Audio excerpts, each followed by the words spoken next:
आपकी कहानी, हमारा विचार।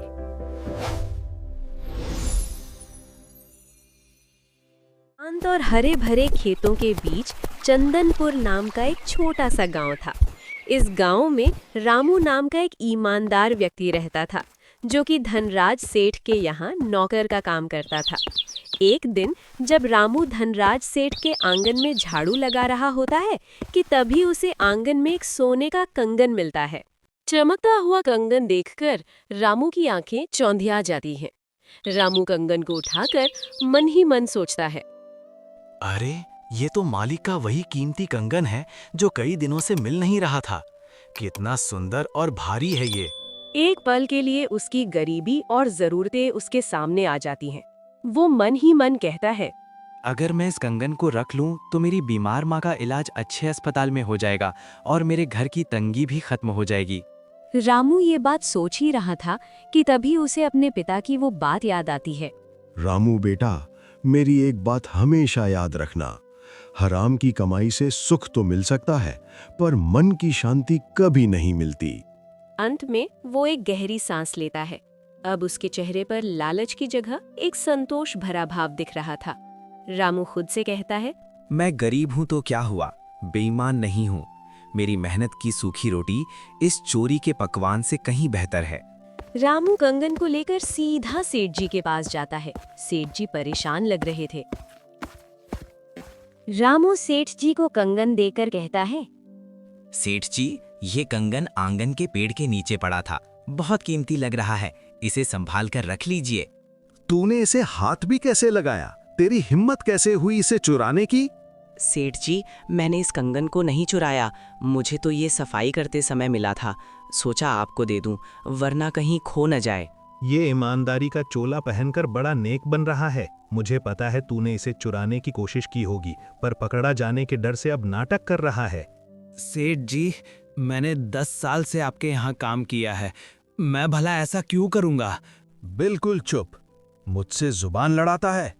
अपना बोरा बिस्तरा उठा और निकल जा यहाँ से।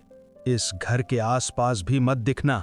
सेठ जी की एक कड़वी बात सुनकर रामू दुखी होकर वहां से चला जाता है। अगले दिन गांव की बूढ़ी काकी रामू के घर के बाहर से गुजर रही होती है। तभी उसने देखा रामू अपनी झोपड़ी के बाहर बैठा हुआ रो रहा था। क्या हुआ रामू बेटा, आज वक्त से पहले लौट आए और रो क्यों रहे हो? क्या बताऊं काकी, सेठ जी ने मुझे निकाल दिया और मुझ पर चोरी का इल्जाम लगाया। कहते हैं कि अब तुझे रोटी के भी लाले पड़ेंगे। अरे बेटा, पेड़ जब टूटता है तो उसकी लकड़ी भी काम आती है। तू तो इंसान है, तेरे हाथ सलामत है, कुछ अपना काम क्यों नहीं शुरू करता? काकी, मेरे पास जमा पूंजी के नाम पर बस 500 रुपए हैं, इतने में क्या होगा? नियत साफ हो तो एक लोटे पानी से भी काम शुरू हो सकता है। शहर के चौराहे पर जाकर चाय की केतली रख। तेरी चाय में वो दम है जो बड़े बड़े होटलों में नहीं। अपनी बात कहकर बूढ़ी काकी वहां से चली जाती है। बूढ़ी काकी के जाने के बाद रामू सोचता है, शायद काकी सही कहा रही थी, मुझे एक चाय की दुकान खोल ही लेनी चाहिए। रामू एक पुरानी साइकिल पर एक केतली और कुछ कांच के गिलास लेकर गांव के चौराहे पर जाता है। शुरुआत में लोग उसे अनदेखा करते हैं, तो रामू आवाज लगाता है, चाय पी लो, चाय, कड़क अदरक वाली चाय। धीरे धीरे रामू के पास ग्राहक आने लगते हैं। रामू चाय बनाते समय पूरी सफाई रखता है और ग्राहकों से भी अच्छे से बात करता है। अरे भाई रामू, अपनी 2 कप स्पेशल चाय लगा दे। अभी लीजिए भाई साहब। रामू ग्राहकों को चाय देता है।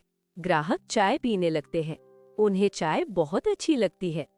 भाई, चाय तो बड़ी लाजवाब है, पर तुमने दुकान का नाम ईमानदार चाय वाला क्यों रखा?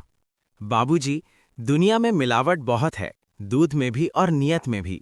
मेरी चाय में आपको अदरक, इलायची और मेरी ईमानदारी तीनों असली मिलेंगे। इसलिए मैंने अपनी दुकान का नाम ईमानदार चाय वाला रखा है। धीरे धीरे रामू की चाय पूरे गांव में मशहूर हो गई।